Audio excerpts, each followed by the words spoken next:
Hello, this is Heather Hoffman, and I'm here with another card using the October 2020 Kit of the Month. This card uses some distress ink, kind of layered watercoloring with a little bit of colored pencil to add some detail. I wanted to use that cute little wagon full of trees from this kit, and then I also grabbed a sentiment. I ended up changing my mind on the sentiment, so kind of ignore that because that ended up changing before we were finished. At first, I was going to make this card vertical, and as I started to lay the image on there, I just kind of looked and went, no, I think I want to do this as a horizontal card. It just kind of felt like a better fit.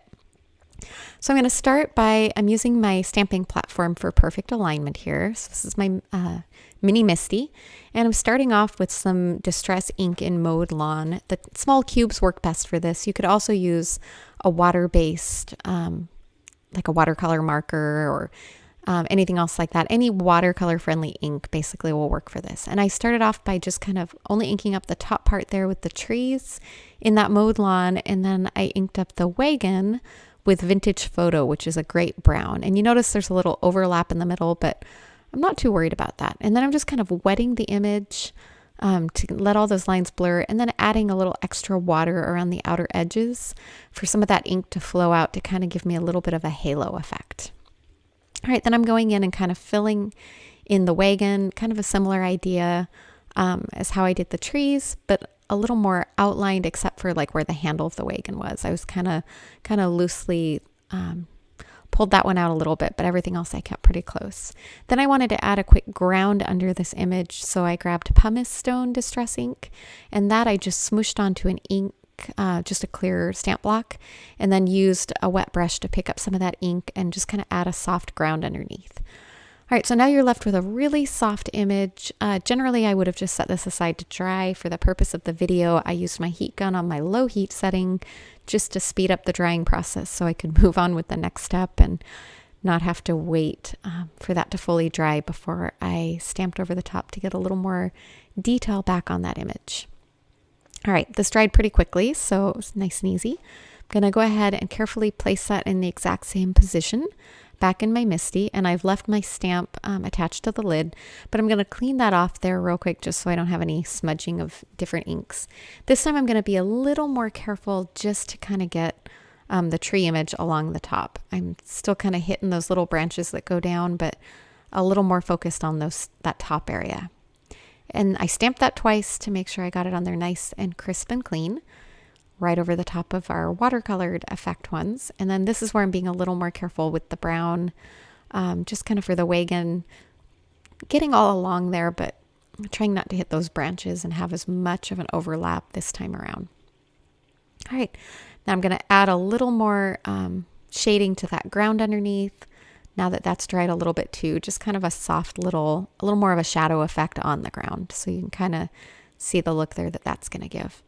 And then while that dries a little bit here, I'm going to stamp the secondary sentiment that I chose after my first plan there. I'm using VersaFine Onyx Black ink. Any black ink will work. And those are those colors of distress inks again that I used, just the 3 colors. All right, then I pulled out my colored pencils, and these are polychromos. You can pretty much use any colored pencil at this point. If you wanted to blend it more, you could use a watercolor pencil. I made sure all of this dried first, and I'm just using it to add back in, again, a little more of the detail and the shading, but kind of smooth out the lines a little bit on there as well. I grabbed a green one there too, and then I decided to add a little bit of brown to where the trunks of those trees would be as well. This is such a nice solid image. It kind of works really well for this technique that kind of gives a loose watercolor, but also a little bit of a layered detail effect over the top. You could easily stamp this and just kind of color around the image as well, but I really liked this sort of realistic effect you got by the layering, the watercolors, and everything else. All right, now I just went ahead and trimmed all of this down. I've trimmed, you can see a little more. I kind of went around, just kept trimming down, trying to keep it equal on top and bottom. So I kept my size reference with an A2 card, and I needed a little tiny bit more off of that side.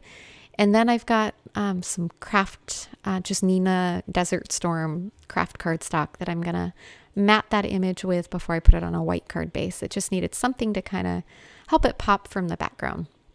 So I'm going to adhere that right onto that craft piece. And then I have kind of a trick I learned recently for a great way to add dimension to cards. This is 5-inch wide score tape on kids fun foam, just big foam sheets that I trimmed down.